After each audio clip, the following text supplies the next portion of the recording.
కంట తడిని నే చూడలేను. మా అమ్మ నీవై కనిపించినావు, ఈ బొమ్మనెప్పుడో కదిలించినావు.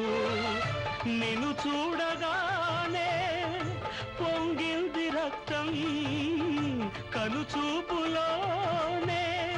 మెరిసింది పాశం. నీ కంటి చూపే కార్తీక దీపం, దైవాల కన్నా దయ ఉన్న రూపం ఈ ఇంటి దీపం.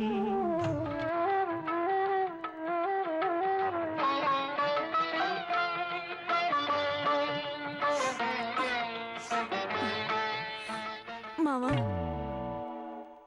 ఎండిపోయిన చెట్టుకి ఎన్ని నీళ్ళు పోసినా ప్రయోజనం లేదు. పడిపోయిన నా కాళ్ళ కోసం నువ్వెన్ని పాటలు పాడినా ప్రయోజనం లేదు మామ, ప్రయోజనం లేదు.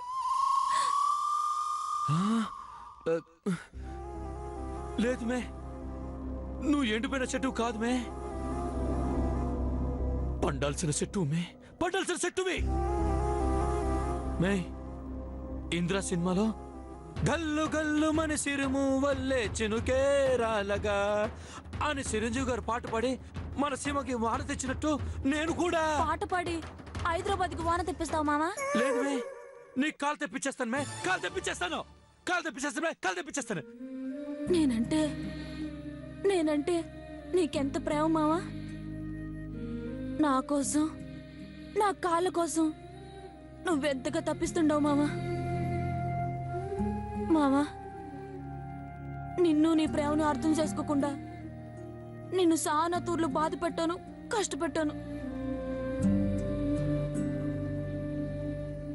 అందుకే ఆ దేవుడు నాకు ఈ 600 అనిపిస్తుండదు మామ, 600 అనిపిస్తుండది. దేవుడు కాదమ్మే, ఈ రాక్షసుడు. దేవుడు అంతే రోహిణి, జాలి లేనోడు. మనం కాళ్ళున్నాయని ఆనందపడే లోపే యాక్సిడెంట్లున్నాయని కూడా గుర్తు చేస్తాడు. ఓయమ్మా, ఇది బాధపడుతుండదా లేక నాకు కాలు పోయాయని ఆనందపడుతూ ఉండదా? ఇలా జరిగిందని నువ్వేం బాధపడకు. ఇలాంటప్పుడు కుంగిపోవడం కాదు, మనం ఏదైనా సాధించగలమని ఆత్మవిశ్వాసాన్ని తెచ్చుకోవాలి. అలా తెచ్చుకునే ఒక కాలు లేకపోయినా సరే సుధా చంద్రన్ పెద్ద డాన్సర్ అయింది. అలాగే ఎంతో మంది అంతరిక్షంలోకి వెళ్ళొస్తున్నారు తెలుసా? అంటే ఇప్పుడేందబ్బా, నేను కూడా ప్రభుదేవ్ మాదిరిగా డాన్స్ చేసి అప్పుడప్పుడు ఆకాశంలోకి పోయి రావాలన్నా ఏందే? అయ్యో, నా ఉద్దేశం అది కాదు రోహిణి. బాధపడకుండా వాళ్ళంత ధైర్యంగా ఉండమని. మే, కాళ్ళు పోయాని బాధగా ఉన్నా సరే ఒకవైపు చాలా సంతోషంగా ఉండదు తెలిసినా?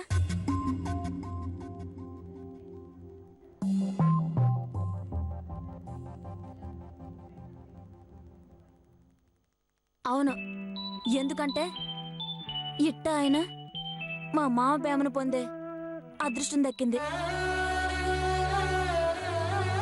మామ ఎప్పటికీ ఈ మాదిరిగానే ప్రేమ చూపిస్తానంటే నేను జీవితాంతం ఇట్టాగే అవుటిదానిలాగా ఆనందంగా ఉంటాను, ఆనందంగా ఉంటాను.